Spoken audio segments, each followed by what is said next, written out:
You can't do everything well. You can do a few things exceptionally, or you can do everything adequately, but you can't have both. Welcome back to Daily Power Boost.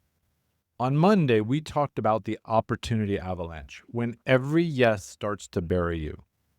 Today, we're addressing the hardest part. How do you choose? Because once you realize not every good opportunity is right, the next question becomes, which ones do I keep and which ones do I release? That's where most leaders get stuck, because releasing something good feels like failure. Here's the truth. Releasing good to protect best isn't failure, it's strategy.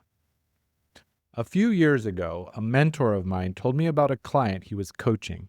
She had a great business, great opportunities, great team, but she was exhausted. So he asked her, what would you stop doing if you weren't afraid of what people would think? She paused. Then she listed three things, three good things, profitable things, things people praised her for, but things that drained her. And he said, what if you stopped all three? She looked at him like he was crazy. But they're working. They're bringing in revenue. People love them. And he said, that's the problem. You're succeeding at things you don't want to succeed at. 6 months later, she cut all three. Her business didn't collapse. It actually expanded because she finally had space to focus on what she was built for.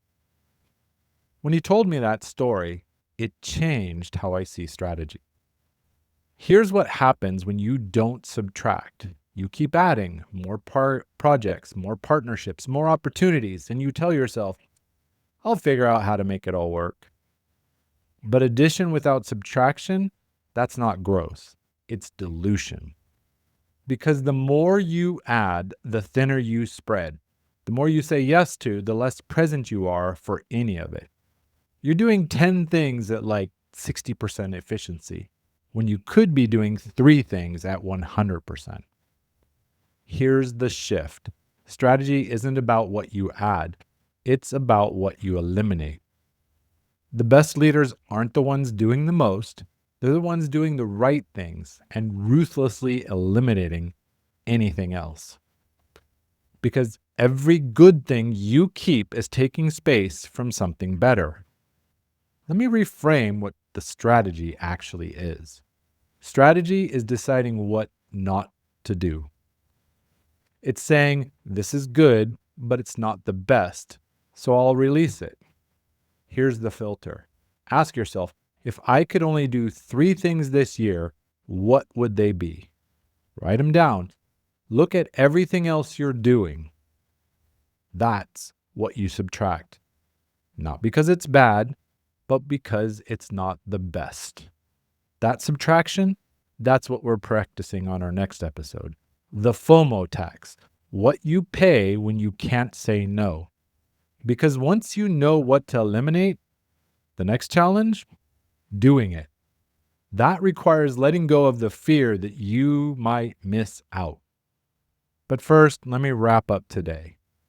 Here's the good versus best practice for you.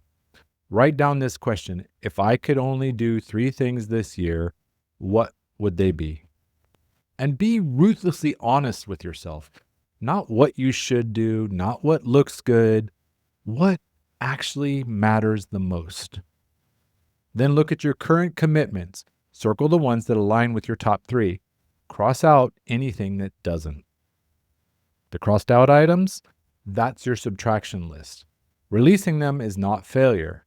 It's about focus. The leaders who scale aren't the ones who do the most. They're the ones who figured out what to stop doing. Success is not about addition. It's about subtraction. And the more you subtract, the more space you create for what actually matters. This was the good versus the best. Why strategy is subtraction, not addition. Next episode, the FOMO tax. What you pay when you can't say no. You see, once you know what to subtract, the challenge becomes, letting go and that fear that you'll miss something. With strength and heart, I'm Shawn Michael. Stay close.